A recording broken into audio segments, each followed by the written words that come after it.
आज इस वीडियो में हम भूकंप पर एक महत्वपूर्ण चर्चा करने वाले हैं।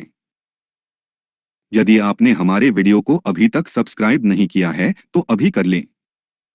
इस वर्ष के आखिरी चंद्र ग्रहण के बाद मंगलवार देर रात भूकंप के तेज झटकों ने लोगों को भयाक्रांत कर दिया है। वैसे भूकंप का केंद्र नेपाल में था, जिसकी तीव्रता 6.3 थी। इस भूकंप का असर लगभग पूरे उत्तर भारत पर दिखा है। नेपाल में कुछ लोगों की मृत्यु की भी सूचना है।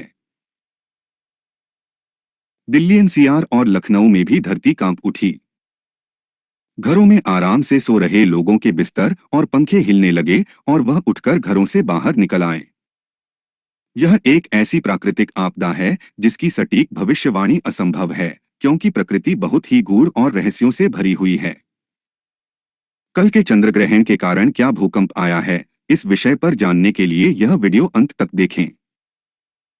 भूकंप और अन्य प्राकृतिक आपदाओं का ग्रहण से क्या कोई संबंध होता है, इस विषय पर ज्योतिष शास्त्र की बहुत सी मान्यताएं हैं। विज्ञान के अहंकार वाले लोग ज्योतिष को अंधविश्वास मानते हैं, परंतु यदि ऐसा है तो ज्योतिष की कुंडली नाम की घड़ी क्यों प्रत्येक चंद्रग्रहण में राहु और चंद्र को एक साथ दर्शाती है? आप कुंडली देख लें।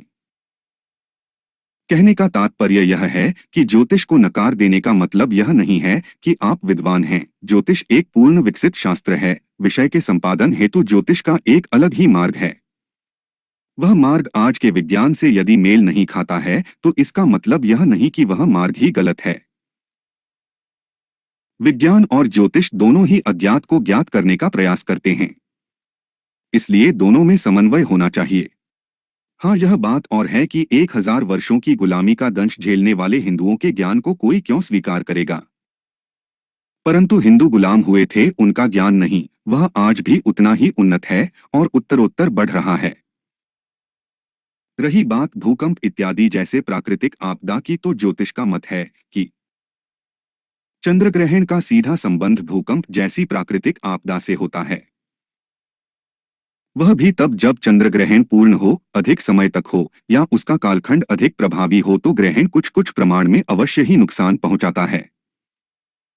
इसीलिए ग्रहण को ज्योतिष में अशुभ और हानिकारक प्रभाव वाला माना जाता है।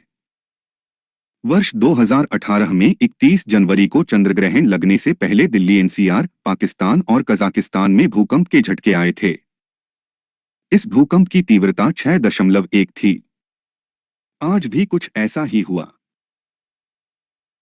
चंद्रग्रहण पूर्ण होने के कुछ ही घंटों बाद धरती पर भूकंप के झटके आने लगे। प्राचीन गणितज्ञ वराह मिहिर की बृहत संहिता के मुताबिक भूकंप आने के कुछ कारण होते हैं, जिसके हमें संकेत मिलते हैं। इन्हीं में से एक है ग्रहण योग। विज्ञान के अनुसार जब सूर्य और चंद्रमा के बीच धरती आ जाती है तो चंद्रग्रहण लगता है, और जब सूर्य और पृथ्वी के बीच चंद्रमा आ जाता है तो सूर्य ग्रहण होता है। यही बात ज्योतिष भी कहता है, परंतु वह कुंडली के माध्यम से कहता है। वह पृथ्वी व ग्रहों की छाया को राहु और केतु के माध्यम से इंगित करता है और समझाने के लिए एक पौराणिक कथा से सभी तक अपनी बात पहुंचाता है। अब आगे की बात करते हैं। जब भी कोई ग्रहण पड़ता है या आने वाला होता है तो उसके 40 दिन पहले या फिर 40 दिन बाद यानी 80 दिन के बीच में भूकंप कभी भी आ सकता है। कई बार यह अवधि और भी कम होती है और 15 दिन पहले या फिर 15 दिन बाद भी भूकंप आ जाता है। विज्ञान कहता है कि भूकंप टेक्टोनिक प्लेट्स के आपस में टकराने के कारण आते हैं और फिर उसी से सुनामी का जन्म होता है। जबकि ज्योतिष के मुताबिक टेक्टोनिक प्लेटें ग्रहों के असर से खिसकती व टकराती हैं। भूकंप कितनी तीव्रता का होगा, ये प्लेटों पर ग्रहों के प्रभाव पर निर्भर करेगा। ज्योतिष मान्यताओं के अनुसार चंद्रग्रहण जल तत्व, वनस्पतियों व समुद्र पर असर डालता है। आने वाली प्राकृतिक आपदाओं को लेकर ग्रहण पहले ही इशारा दे देते हैं। कई लोग इस पर विश्वास करते हैं, कुछ नहीं। सामान्यतः भूकंप दिन के 12 बजे से सूरज छिपने तक और आधी रात से सूर्य उदय होने के बीच ही आते हैं। ज्योतिष शास्त्र के मुताबिक भूकंप के उस क्षेत्र में आने की संभावना ज्यादा होती है जहां ग्रहण का साफ प्रभाव देखने को मिलता है और जहां परिस्थितियां धरती के नीचे विपरीत हों। धरती की खास प्लेटों के पास ही भूकंप आता है।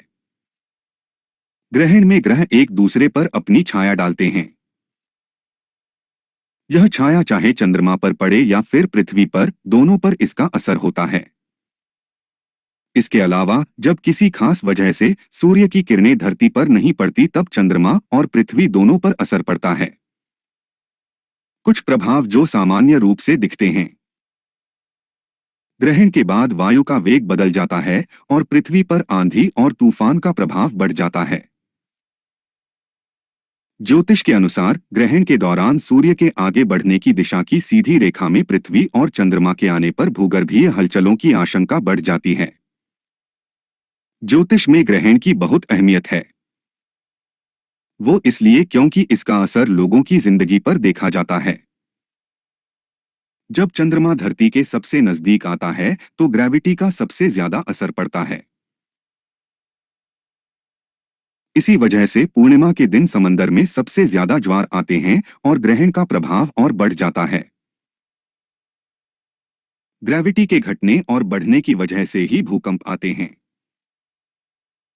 भूकंप इत्यादि प्राकृतिक आपदा को रोका तो नहीं जा सकता, लेकिन कम करने हेतु व उसके प्रभाव से बचने हेतु शास्त्रीय व आधुनिक विज्ञान समन्वय के साथ कार्य करें तो और भी अच्छा होगा।